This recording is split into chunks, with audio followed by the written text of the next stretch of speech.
12월 1일 노상원 만났을 때 노상원부터 계엄 이야기를 들었다는 진술이 있고요. 다음 장입니다. 2024년 10월 14일 김영현 국방부 장관이 전화로 노상원 하는 일을 잘 도와주라고 했다, 이런 진술이 있습니다. 그리고 다음 장에 10월 하순 노상원으로부터 일 잘하는 인원을 추려보라는 지시를 받고 김봉규, 정성욱에게 정보사 특수요원 명단 준비하라고 지시를 하달했다는 진술이 있습니다. 다음 장에 보시면 노상원이 부정선거 여론조작 얘기하면서 야구방망이 등 도구 준비를 지시했다는 진술이 있습니다. 다음 29호증의 25 여인영에 대한 진술조서 2회 중에 인용 부분입니다.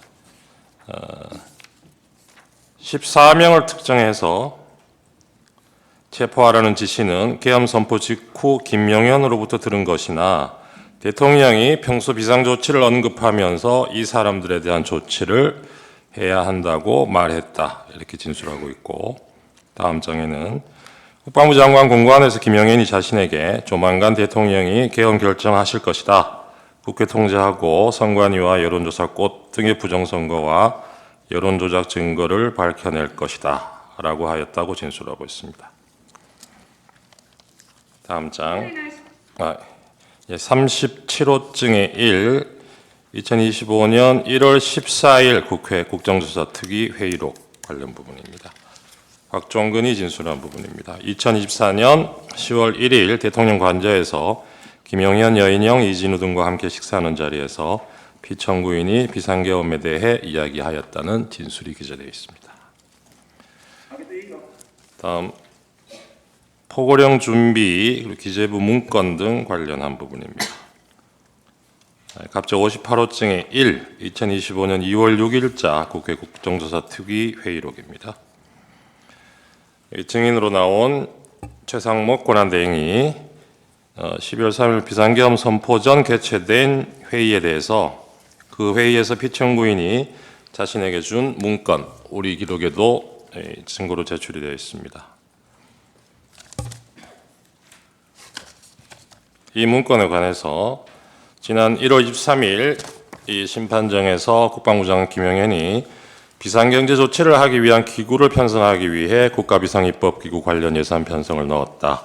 대통령께서 평소에도 대수비 회의에서나 장관들에게 재정경제명령 등 여러 비상조치를 말한 적이 있다, 이렇게 증언한 것에 대해서 최상목 자신은 김영현 증언과 달리 평소 회의에서 피청구인이 재정경제명령 등 비상조치를 언급하는 것을 들어본 적이 없다고 명시적으로 답을 하고 있습니다.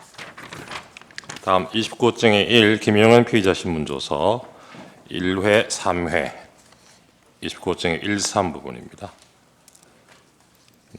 김영현이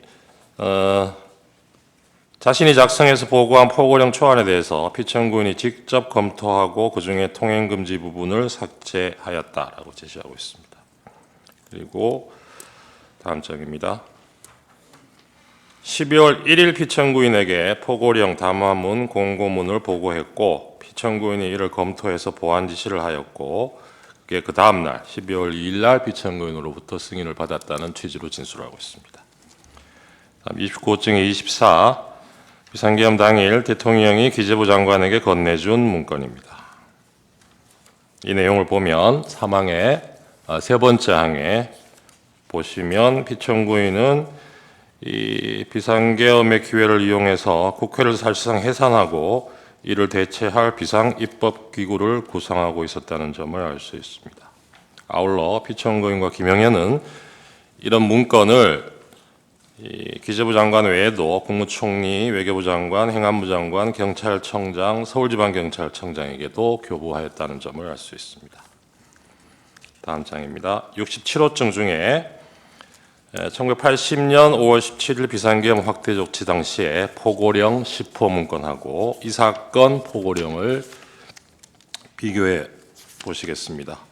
김영현이 이 심판정에 나와서 증언한 내용 중에 이 80년 5월 17일 비상계엄 확대 조치 당시에 포고령 10호와 피고령 10호를 많이 참조를 해서 이 사건 포고령 초안을 만들었다고 합니다. 그 내용을 비교해 보면 모든 일체 정치활동 금지 조항을 비롯해서 이 사건 포고령이 80년 5월 포고령을 본뜬 쌍둥이 같은 포고령이다라는 점을 확인할 수 있습니다. 다음 갑 35호증입니다. 이게 2017년 개헌 문건인데요. 이 개헌 문건에서 국회의 계엄 해제 시도시 조치 사항으로 정치활동을 금지하는 포고령을 선포하고 위반 시 구속 수사 등 엄중 처리하는 방안을 제시하고 있습니다. 이 사건 포고령도 같은 취지에서 제1항에 국회 활동을 일체 정치 활동을 금한다 이렇게 규정을 하고 있습니다. 다음 장 갑 68호증 서울고등법원 전두환 노태우 등에 대한 내란죄 판결입니다.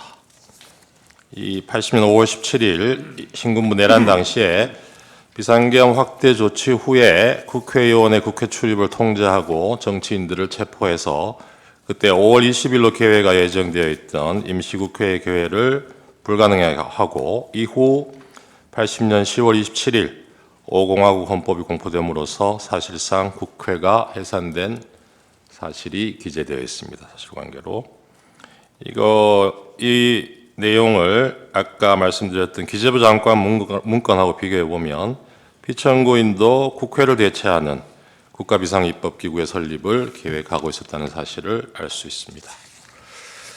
다음 계엄 당일날 7시 삼청동 안가 모임에 대해서 관련 증거를 말씀드리겠습니다. 갑제 45호증의 10은 조지호에 대한 피의자 신문조서입니다. 여기 내용에 12월 3일 당일날 7시에서 7시 30분경 사이 안가에서 피청구인 김용현, 김봉식을 만났고 피청구인이 종북 좌파 세력 때문에 나라가 상당히 혼란스러우니 오늘 밤 비상계엄을 선포해야겠다라는 말과 현 상황에 대한 불만을 얘기한 내용이 진술되어 있습니다.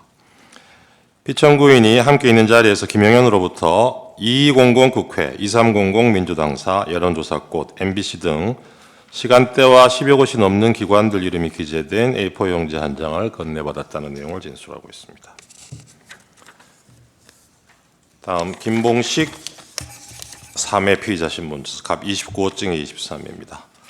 피청구인으로부터 비상계엄을 해야겠다는 말을 처음으로 들었고 다음 장에 김용현이 그 자리에서 자신과 조지호에게 A4 용지를 건넸다. 숫자로 3, 4개 항으로 나누어서 적혀 있었는데 2200 국회 이런 문구가 기억이 난다라고 진술하고 있습니다. 다음 계엄 선포의 실체적 절차적 하자와 관련된 부분입니다. 우선 실체적 하자 부분은 갑제 36호증의 2 이상민에 대한 피의자 신문조서 보시겠습니다. 계엄